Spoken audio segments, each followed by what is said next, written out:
Is it possible to predict the unpredictable?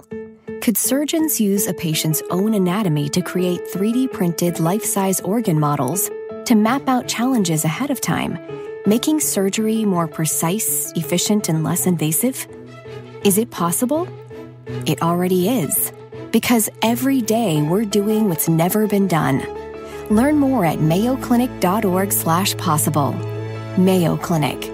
You know where to go.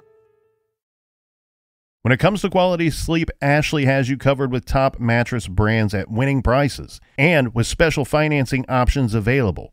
You can snooze now and pay later. Plus, your mattress purchase helps give the gift of better sleep to children in need and U.S. Special Operations Forces. Visit your local Ashley store or shop online today and make every snooze count. Financing is subject to credit approval. See store or ashley.com for details.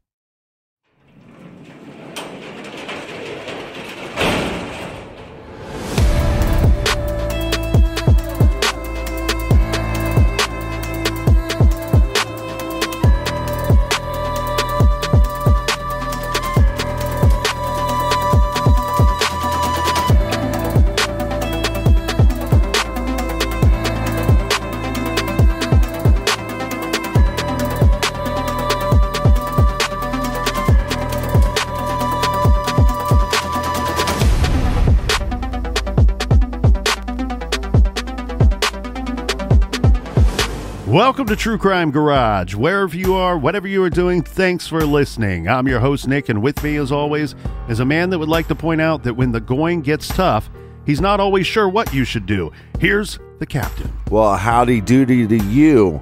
It's good to be seen and good to see you. Thanks for listening. Thanks for telling a friend.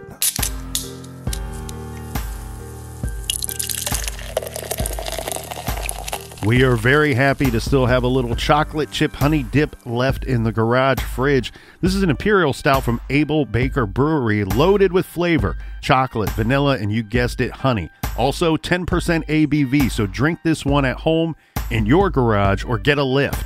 And they have a double barrel version as well, which I love double barrel. Garage grade 4.25 bottle caps out of 5.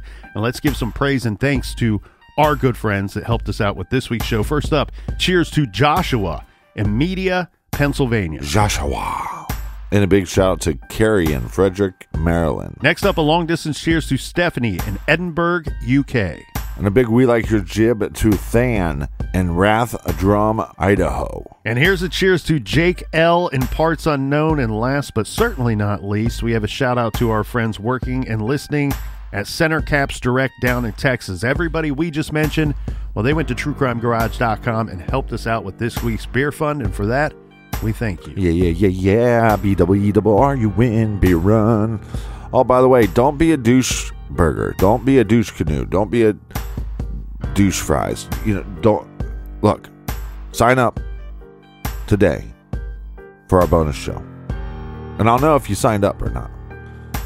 Numbers should be through the roofs. It's the best show since Oprah.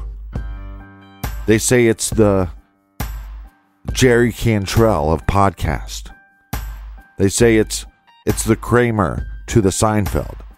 The bonus show to the main show. You better sign up today. Make sure you go to truecrimegarage.com, click on the off the record link and sign up and start listening. You have hundreds of episodes to get to. Get nasty, people. And that's enough of the business. All right, everybody, gather around, grab a chair, grab a beer. Let's talk some true crime.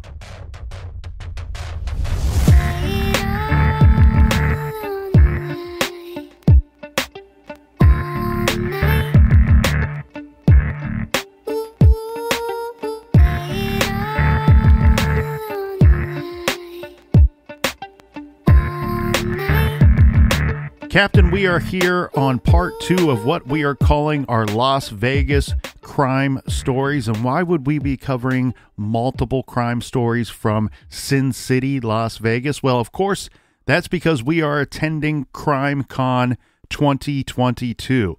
That's right. Your boys are back at Crime Con. We're excited to be there.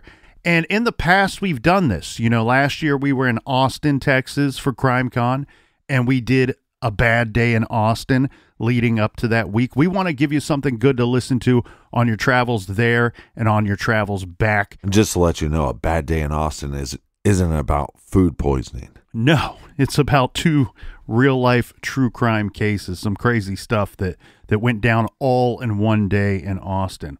So as we gear up for CrimeCon, here we are talking about Vegas crime stories, and there are so many interesting ones to cover. We hope you enjoy the ones that we chose for this week. So in a sense, everyone, this is a part 2, but if you haven't listened to part 1, don't worry, you can continue on because we covered a completely different true crime story start to finish in part 1 this week. So thank you for joining us back here in the garage, and we got another great, interesting Vegas crime story for you here today. Let's start off by introducing a very important individual. This man, his name is John L. Bailey. John was born in November of 1942 in the great state of Massachusetts. He graduated from the University of Pittsburgh and served this great country in the United States Marine Corps and in the Vietnam conflict, during which he was decorated with 2 Bronze Stars. And in 1969, he became a special agent with the Federal Bureau of Investigation, the F.B.I., and was eventually assigned to several different field offices. This included Louisville, New York, and then lastly, Las Vegas. That leads us to the start of today's story here, Captain, because we're starting off on June 25th, 1990. And this is when Special Agent John L. Bailey, he is on duty working for the FBI's Las Vegas office. Now, one of his assignments for that day is to go to the Security Pacific Bank. Today, the bank is still there, but it's called Bank of America. This is in Las Vegas, Nevada. There, Special Agent Bailey was serving a subpoena in the bank. Agent Bailey arrived at the bank with no issues at all, but while inside the bank, something happened. Agent Bailey hears a scream followed by some commotion. He quickly identifies where the scream came from, and he rushes over to a female bank teller. Now, the teller tells Special Agent Bailey that the man who had just left her window had a gun and attempted to rob the bank. Now, I'll break from the action for a second here and play John Madden commentary for you and fill in the blanks. What has happened here is that a man has disguised himself as a woman with gauze on one cheek, and he's got one of his arms in a sling. My guess is that he might have been using the sling to hide or conceal the gun. Right. Or maybe he hurt his arm with too much flicky. He approaches the teller. He tells the teller, she's friendly. Hey, welcome to Security Pacific Bank. How can I help you? He tells her, shut up. This is a robbery. So he makes a robbery attempt, but the teller, it freaks her out. So she screams when she sees the gun and he says, shut up. She screams, and it's reported that she screamed 592 or 592. Those numbers. Now, I'm guessing that's some kind of code in that bank for robbery, or, she shouts this out and jumps back from the counter. This in turn startles the robber, who then must have decided to abort the whole robbery plan altogether. Right. Because then he turns and starts to walk back toward the door to exit the building. Well, this is when Special Agent John Bailey steps in. So picking up where we left off, now the teller is telling Special Agent Bailey that the man who had just left her window, he had a gun and had attempted to rob her. So Bailey turns and runs after the robber. And of course, he draws his service weapon. He identifies himself as an FBI agent and ordered the bank robber to stop. The man, still walking to the nearest exit, starts to turn back toward the agent. And as this man turns, keep in mind, he still has his gun in his hand.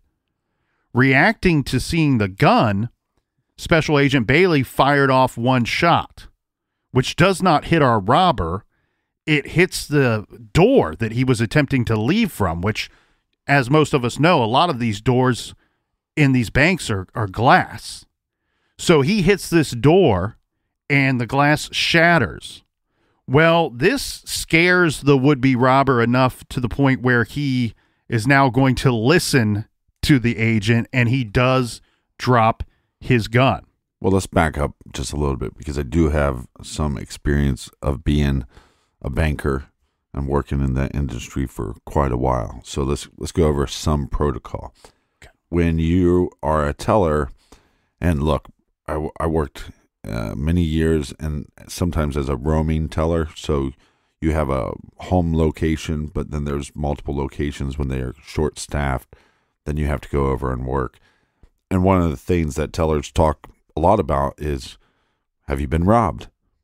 No. Oh, I have been. And this is what happened. And they remember every detail, but oddly, they might remember their actions and what they were doing and how they felt. They might not remember the details of the actual robber themselves. Mm-hmm. So the protocol is this, and I'm sure it's changed throughout the years and with technology, but we've all seen it in Hollywood movies.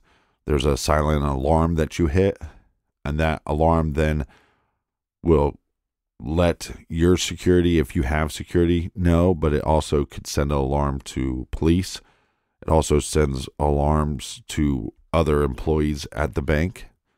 If your system's set up, I've worked in different banks where it would alarm the managers and other people, and I've worked in other situations where you hit the button and you have no clue what it does. It might go straight to alerting local police. But so I'm the teller. Guy comes up, let's say he passes me a note, give me all your money. I'm going to try to hit that alarm if I can. Mm-hmm. If I can't, I have two things that I can give the robber. One, a die pack. It looks just like a strapped money. Mm-hmm. Sometimes on the note, they'll say no strapped money, just loose money. So in that scenario, or if they're communicating with you vocally and they say no strap money, you are trained to just don't even try to hand it to them. Or they might tell you, well, put it on the counter, see if they take it. So you have the die pack, which will then eventually explode. And then you have another pack, which is marked money. So the marked money is just regular money, but we have a record of what the serial numbers of those dollars are. Mm-hmm.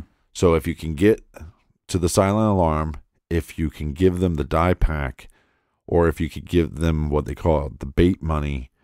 Again, I'm sure it's different for every bank, but one of the banks that I worked at, once you pulled the bait money, it would also trigger another alarm. So the main situation you're trying to avoid as the teller is a takeover situation.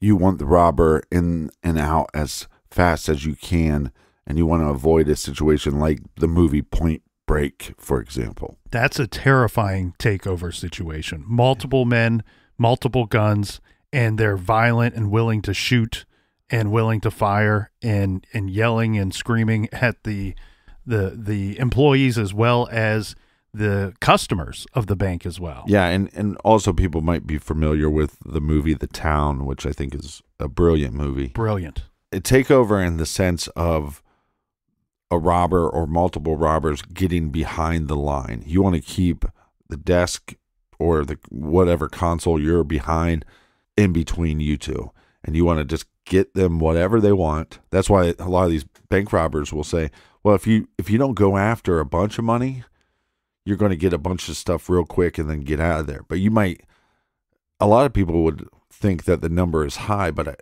they would give you a yearly estimate. Like this year, the average bank robber only walked away with $300. Mm-hmm. So it's a lot lower than you would think, which is insane because it's a federal offense because it's a bank.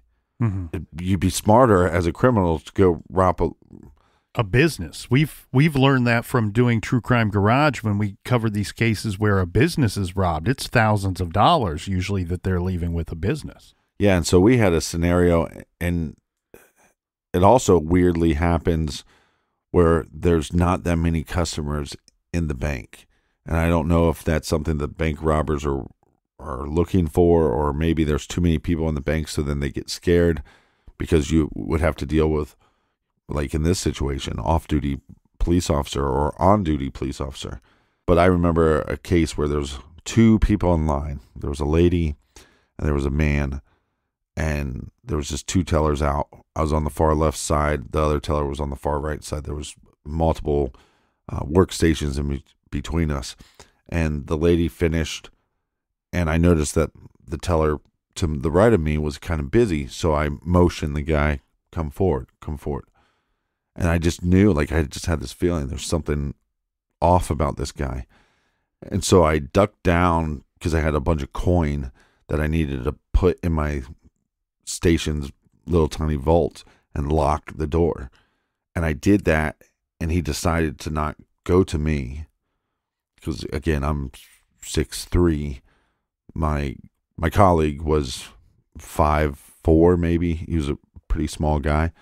So he went to him, and as I'm coming up, thinking that the guy's going to be at my station, I turn, the guy's already gone, and my coworker is just white, like ghostly white. And I'm like, you okay? He's like, I just was robbed. And I was like, hit your button. And then there's a protocol afterwards. Well, did you hit your alarm? No, you didn't. That's okay. Hit this alarm. Did you pull your bait money? No, go ahead and pull that. And then I'm directed to hit my alarm. And then I went and locked the doors, and you call the cops, and you just shut down the whole bank. So even though there was no gun involved, there was no note involved in this case, but you see right away how affected somebody is just by the robbery attempt.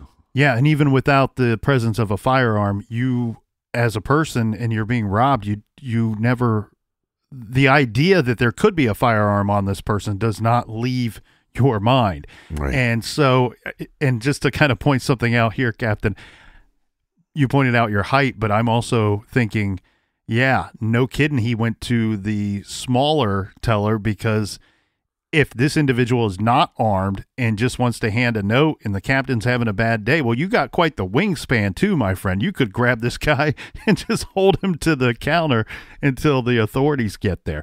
And here's what's funny, and not to look, I think people should take this very serious. And I would also suggest that in the banking industry, they've dealt with this so much that they know we'd rather lose money than a person. Yes. And so we have came up with these protocols for safety. But when my coworker his name was Ray, he's like, I was robbed. I don't know what happened. It was like this shot of adrenaline, and I was like yelling and cursing. And it's like, because like I said, when I said, come over here, hey, I can help you down here, it's like I knew there was something wrong. Mm-hmm. And then he goes, I was robbed, and I'm screaming, the mother effer could have came to me. Mm-hmm. Like, that coward. And I'm like screaming. And again, it could be one of those situations you're handed that note and you're having a bad day, and you go, no, not today, buddy. Mm-hmm. Well, that guy pulls out a gun, takes over the bank. It becomes a whole different scenario. Not to, talk too much about my personal story, but then I have to notify everybody in the bank. We were just robbed. There's a couple ladies in the break room, and I say, hey guys, I just locked the doors. We were just robbed. And my manager at the time just goes ghost white, and she's like physically shaking, and tears are just rushing out of her face. Mm-hmm. She gets up, and she's our manager, so she's trying to make sure that everybody's okay.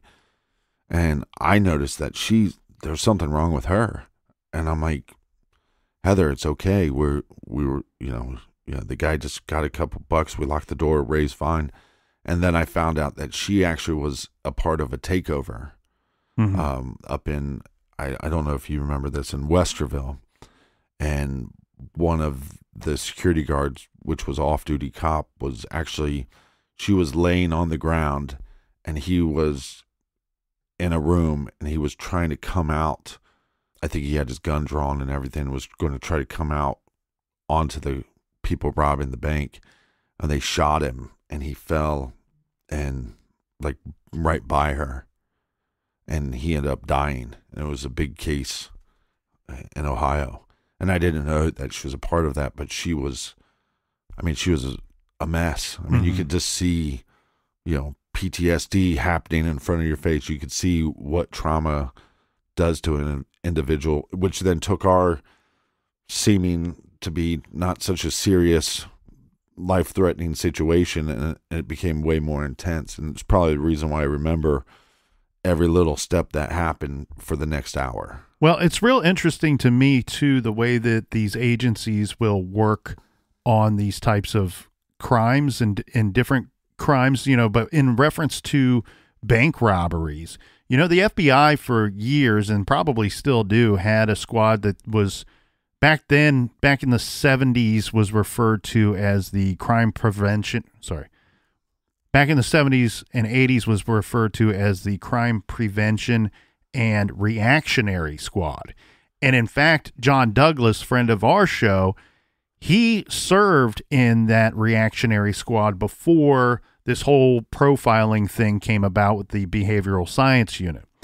And so one thing that they did when they specialized in bank robberies, and I always found this to be fascinating, they were trying to go in and teach bank tellers and bank managers and kind of set up some of the protocols that you're talking about here, Captain, so that, one, not only can we try to prevent as many future bank robberies as possible, but if one should happen, how should the teller or managers behave so that we get some information on the criminal? Right.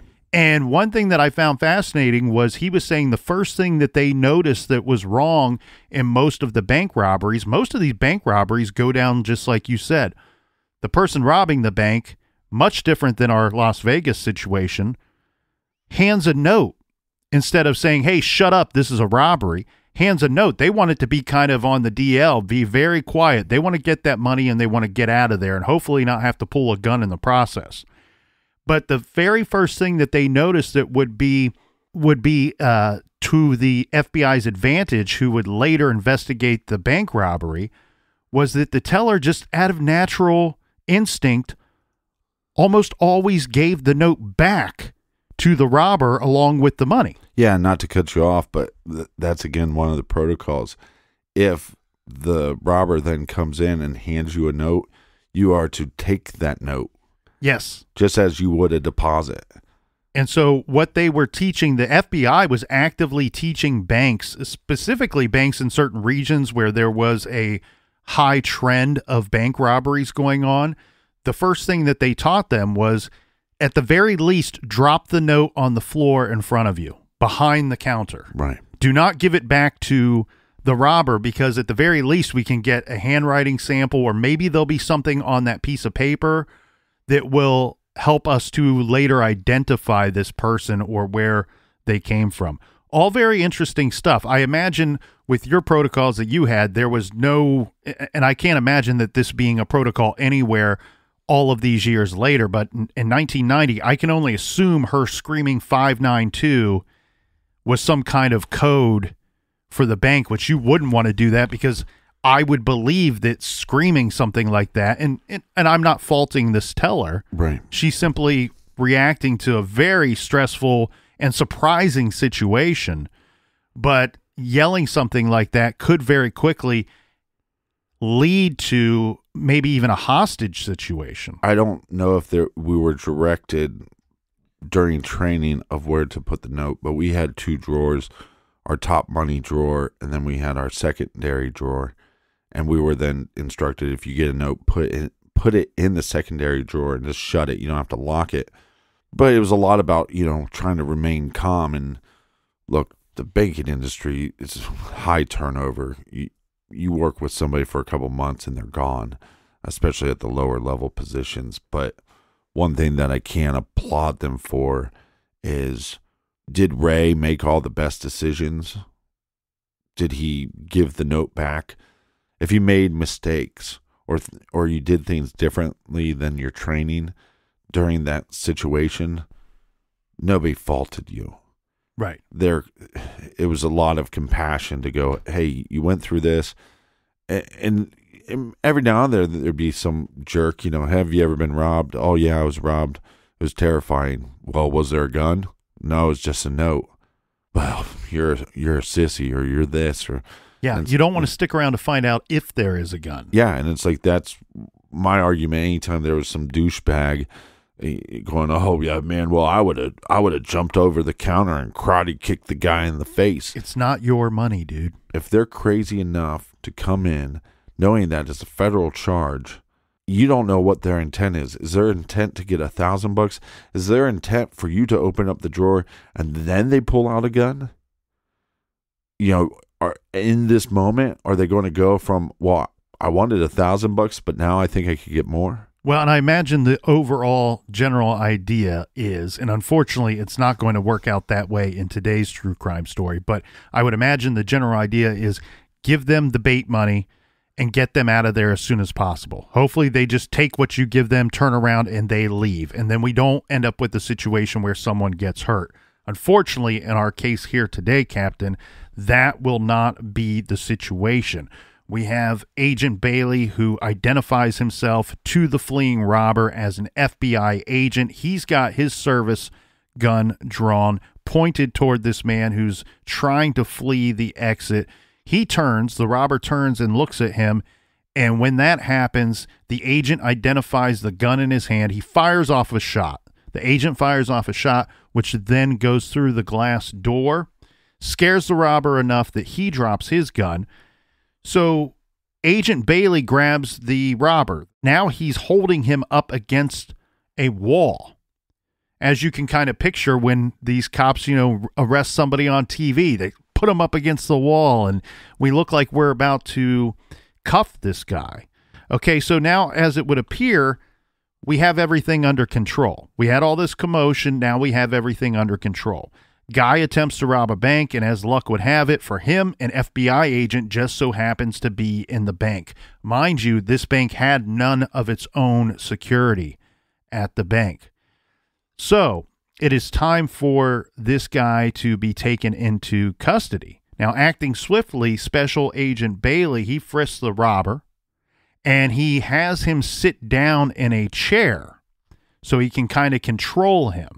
Now, one teller dials 911, and Agent Bailey told someone else to call the local FBI office and let them know that there's been a robbery attempt, but there's an agent here that's got the situation under control. Can you send additional agents? And then he has to ask another bank employee to go and retrieve his handcuffs from his car. And keep in mind, special agents with the FBI are not frequently using handcuffs day to day. They're not like beat cops that need to carry the handcuffs all the time or multiple handcuffs because they're using them frequently. The robber is in the chair while Bailey is waiting for the handcuffs. The bank employee returns with the cuffs, but before Agent Bailey could shackle the robber, Special Agent Bailey's attention was apparently diverted. And when this happens, the robber sees an opportunity, and so the bank robber lunged at Bailey, knocking the agent's gun out of his hand and knocking Bailey to the ground. So there's a brief scuffle now, but before Agent Bailey could retrieve his gun, the bank robber recovers his own weapon.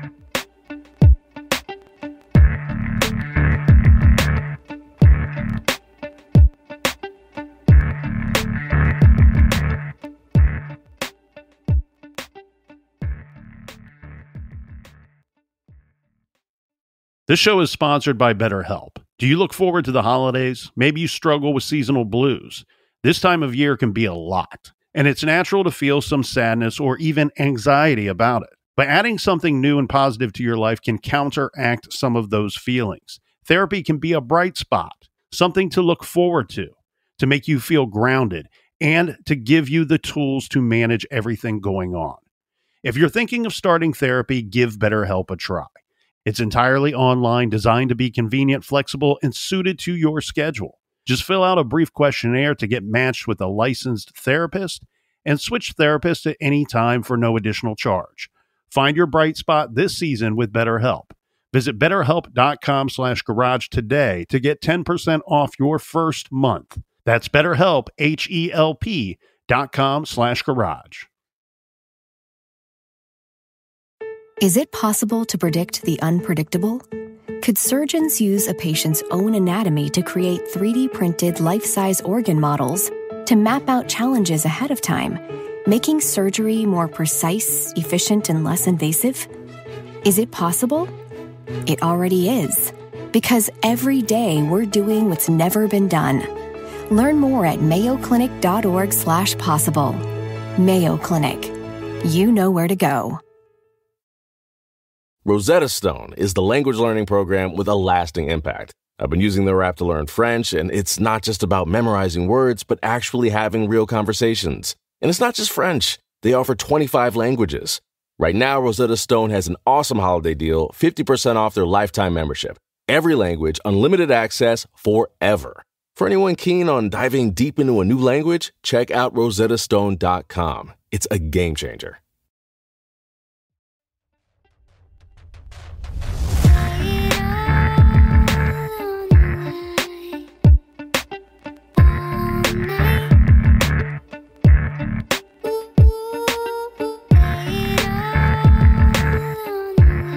All right, we are back, mates. Cheers to you, to the windows, to the walls. Cheers to you, Captain, and cheers to everybody that's going to CrimeCon this weekend.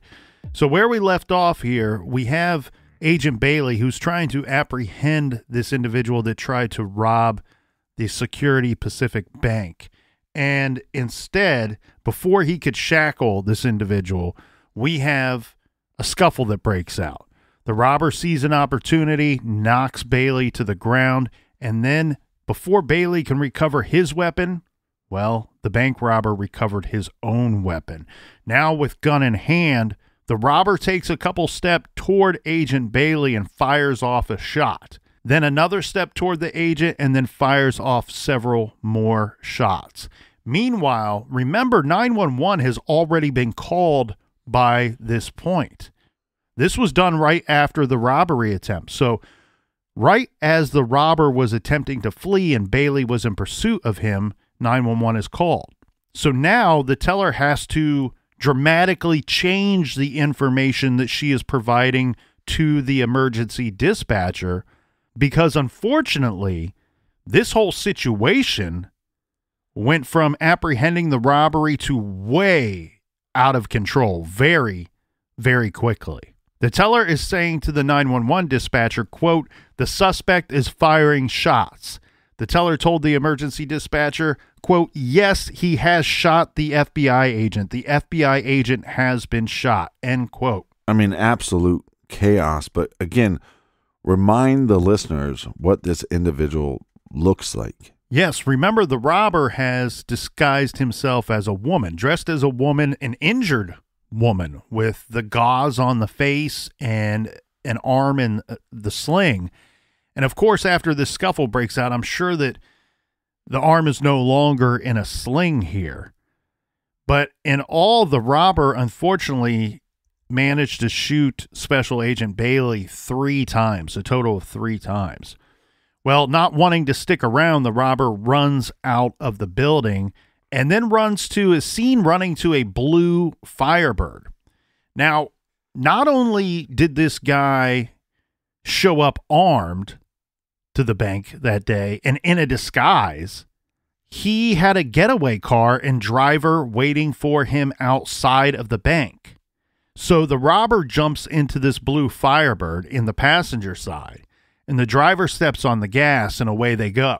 Now, as the gunman fled to the waiting car, Special Agent Bailey is still lying on the ground, severely injured. He's in very bad shape at this point, shot 3 times.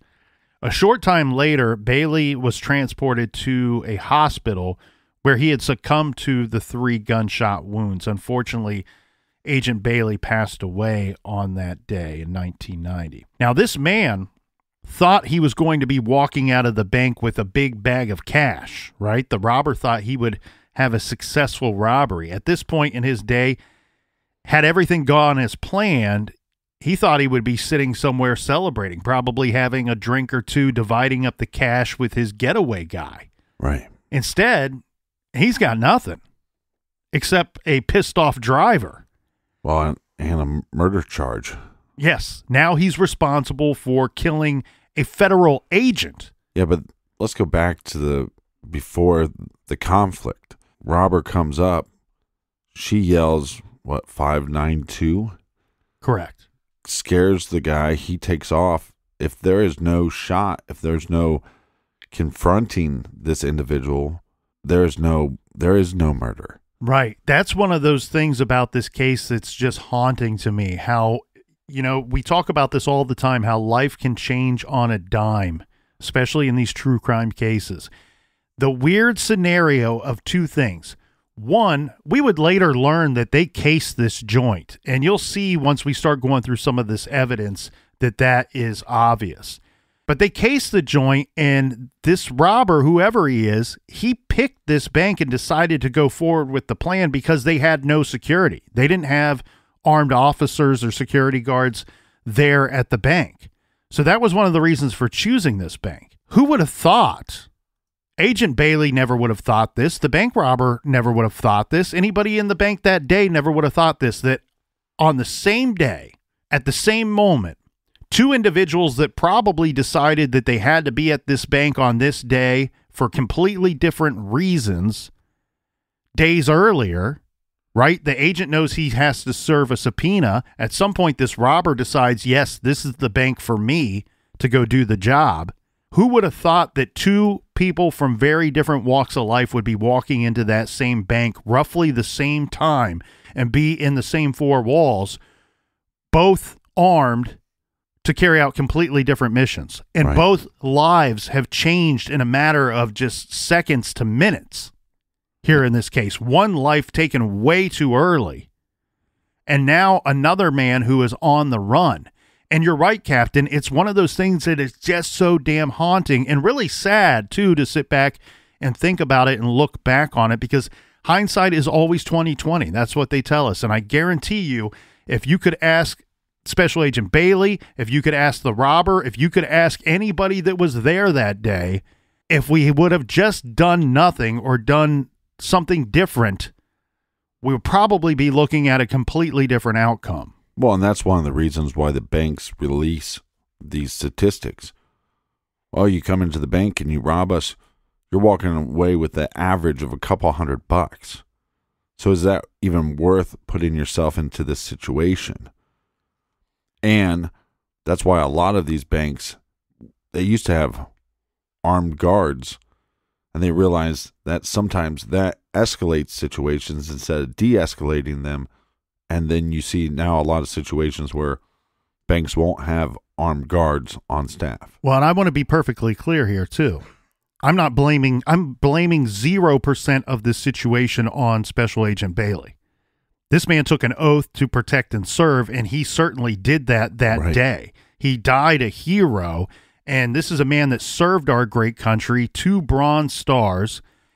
This is a man that decided one day, when I see something wrong going on, when I see a bad person, I'm going to step into action and I'm going to take care of business. Well, that's the oath they made, just like with nurses. They make the oath to help individuals. So if you ever seen somebody in public, I was on a plane recently and this lady was having an issue, and there was a couple nurses that just sprung into action, and you just realized that these are some elite humans, just like this individual. He made the oath, I'm going to protect and serve my community, and he did so. And what's so sad is, okay, so this guy comes in to rob the bank. You're going to walk away with a couple $100, and now you got a murder charge.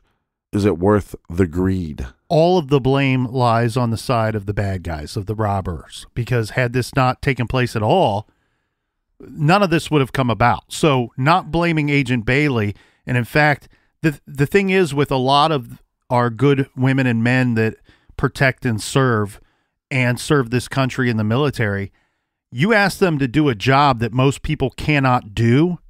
It's not fair to ask them to turn it on and off. They got to be on. A lot of these people have to be on all the time. Well, I just want to say this guy's a shitbag. And also, your makeup didn't look that good either. No, I bet you he made for one ugly woman. One ugly woman. Check this out, though, Captain. Our guy, Special Agent John Bailey, before the man rushed him, knocking him to the floor, Bailey took the guy's wallet. He was already in the apprehending process so far that he had taken this man's wallet. So after the robber fled the scene, we now have police and EMTs arriving on the scene, and the officers quickly notice the robber's wallet is still at the scene.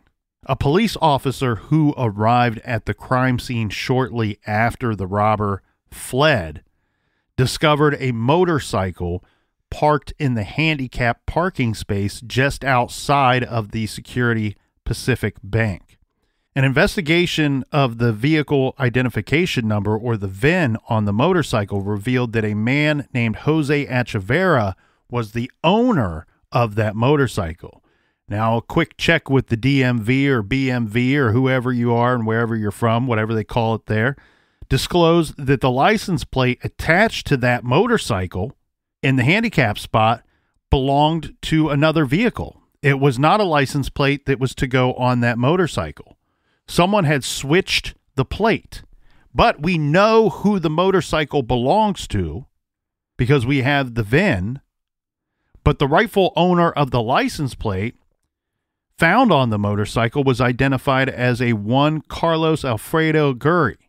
Let's review some of the evidence that we have here, Captain, because we have this motorcycle, we have the license plate, we have the wallet of the individual who was attempting to rob the bank.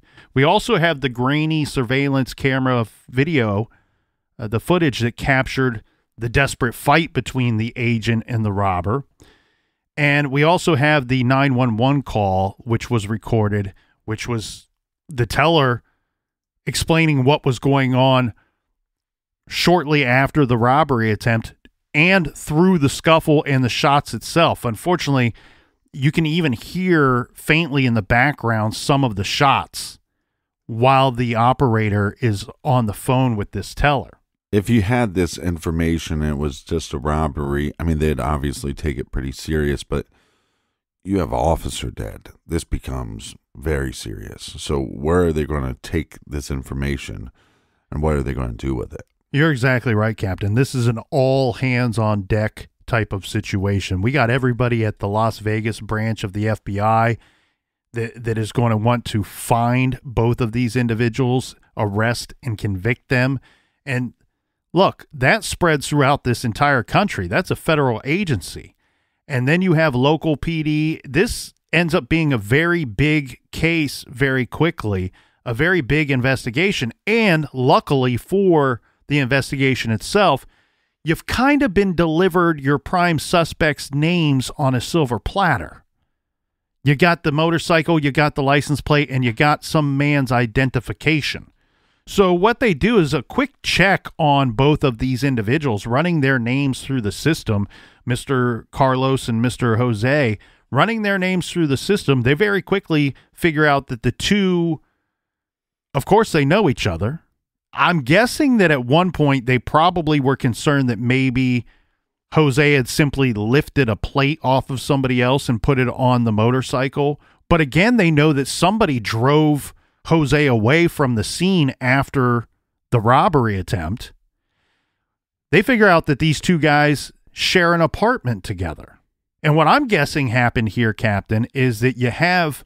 They were late on rent. Well, who knows what they needed the money for or wanted the money for, but regardless, I'm thinking as far as what played out before the robbery attempt is probably one of these individuals, likely Jose, arrives on the scene, parks the motorcycle in the handicap spot, probably fashions himself up quickly in this not so great disguise of a woman with the arm in a sling, because you don't want your getaway vehicle sitting out in the parking lot for minutes or an hour or what have you. You also don't want your getaway driver constantly just circling around the building waiting for you to come out. So I'm guessing that he went in there on the motorcycle, parks it, goes in disguise, thinks that he can make a quick robbery. Who knows how much money they were hoping to get.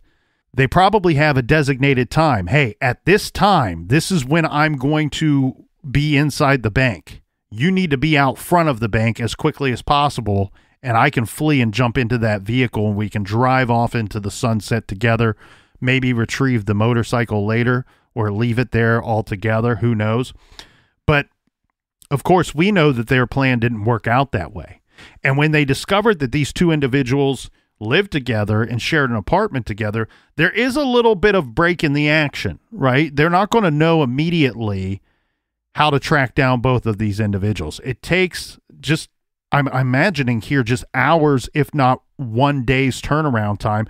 But ultimately, they locate Carlos Gurry, the getaway driver, at his home, at the apartment. He's still there. They arrest him at the apartment. Now, what they're doing in the meantime is they have his picture and they have Jose Echeverria's picture as well. They're showing these pictures to people that work at the bank and anybody that they think may have seen these individuals or interacted with them before. What they end up having here, Captain, is a lot of people are starting to tell the investigators, hey, that Carlos Gurry guy, I saw a guy that looked just like him lurking around the bank days before. And yes, he was always on a motorcycle or near a motorcycle. And he was just kind of hanging around outside of the bank.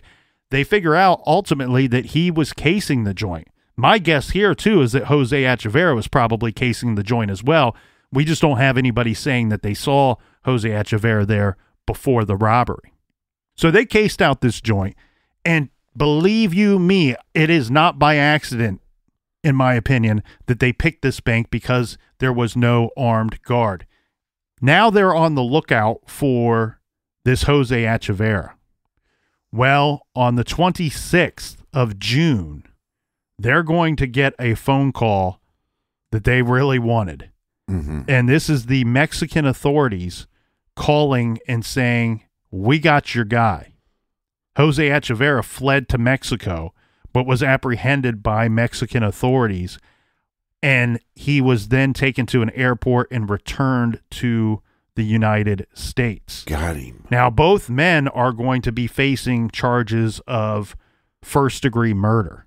And, of course, they didn't plan on killing anybody that day when they chose to rob the bank. But as we know, in many states, if you commit a murder, especially that of a federal agent in the process of committing other felonies, well, you're going to be looking at the most strictest of punishments, the most strictest of charges. And so they're both charged with first-degree murder. In 1991, Jose Echeverria was convicted on 5 counts. One was first-degree murder and the use of a deadly weapon, burglary, attempted robbery, escape, and conspiracy. He was sentenced to death.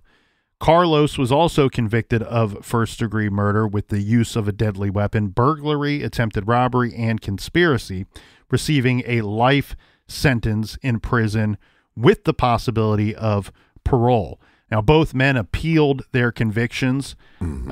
Jose also appealed his sentence. Is their charges higher because it's a federal building and it's a federal agent? I would imagine that's all encompassing in this situation here. The other thing that's key, too, is not only did he kill an FBI agent, but he killed an FBI agent after Agent Bailey identified himself as such. Right.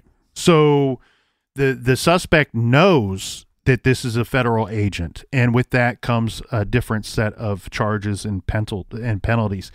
One of the difficult things here in this case, though, Captain, and one of the things that is in Jose Echeverria's appeals, he had multiple appeals, obviously, but in one of the appeals, his argument was Mexican authorities, it sounds like they did a number on him once he was arrested, or at least according to Jose's version of the story, that they beat him up pretty good. And this before returning him to the United States.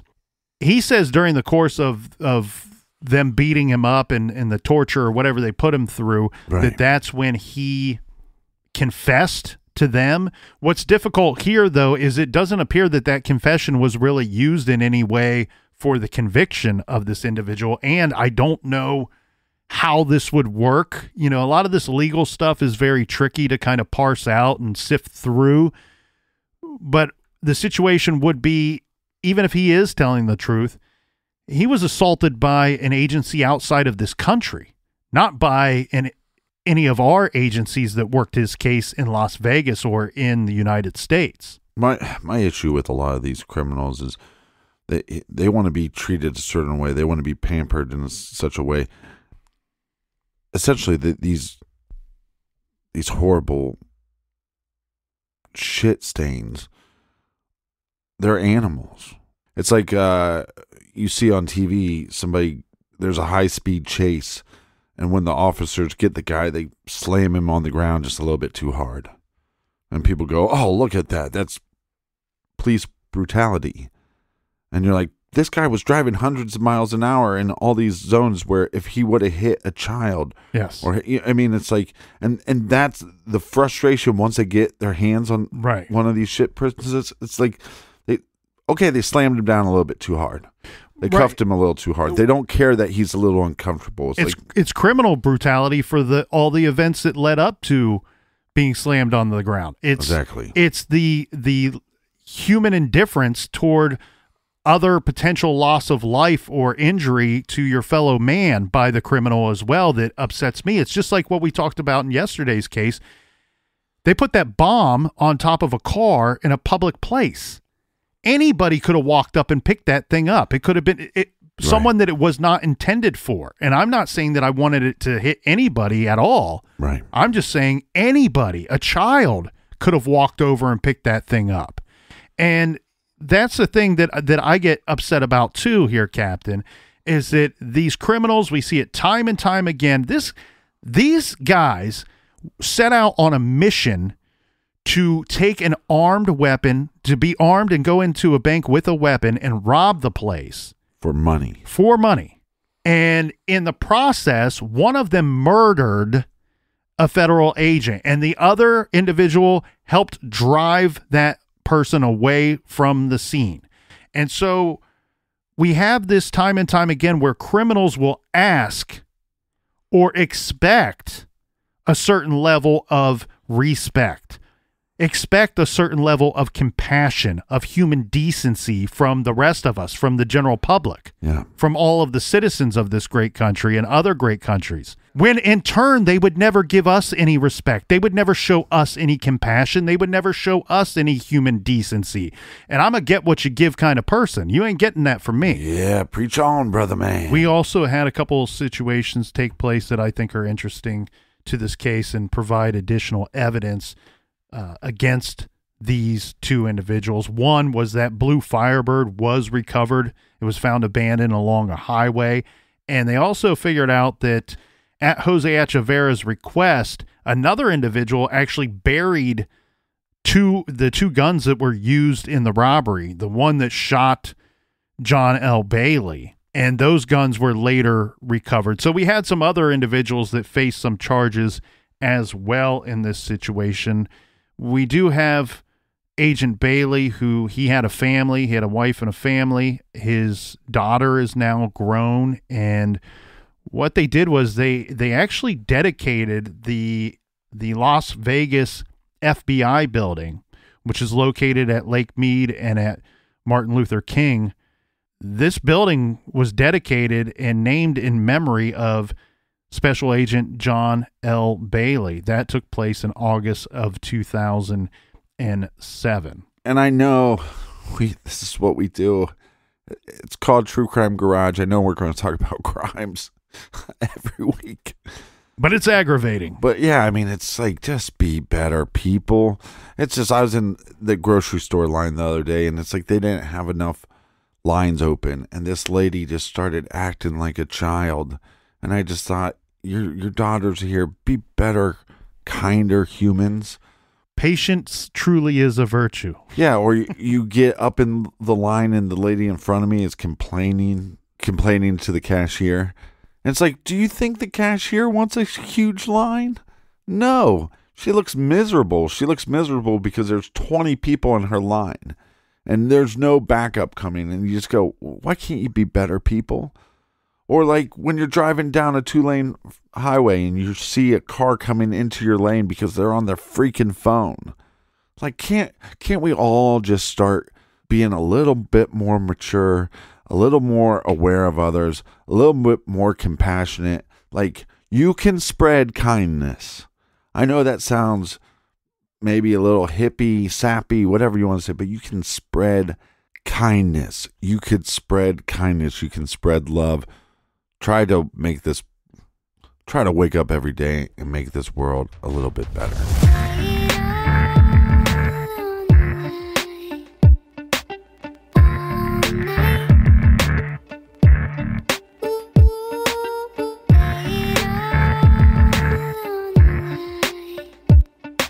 We will be at CrimeCon Las Vegas this Friday and Saturday on Podcast Row. So if you are there in attendance, please drop by our little table and say hello to the captain, say hello to the colonel, and everybody traveling to Las Vegas this weekend. Safe travels to you. Have a fun, safe time while you're there. I just want to hug and squeeze and kiss it, each and every one of you.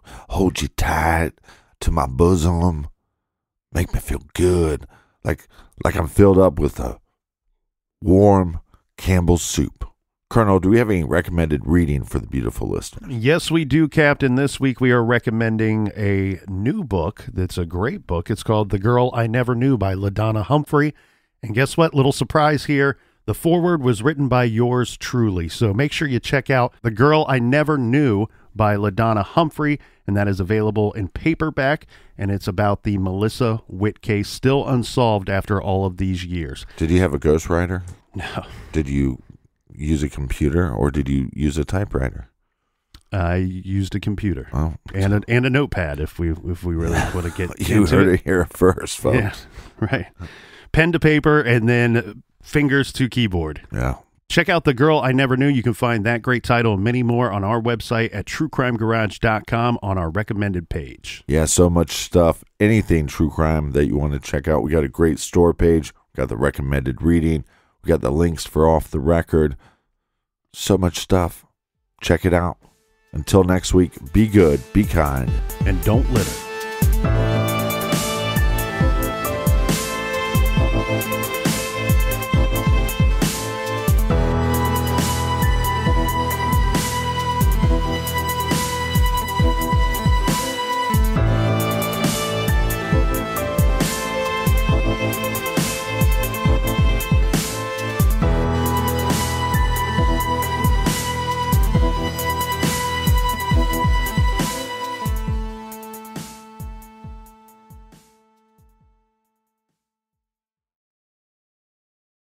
Is it possible to predict the unpredictable? Could surgeons use a patient's own anatomy to create 3D printed life-size organ models to map out challenges ahead of time, making surgery more precise, efficient, and less invasive? Is it possible? It already is, because every day we're doing what's never been done. Learn more at mayoclinic.org/possible. Mayo Clinic. You know where to go.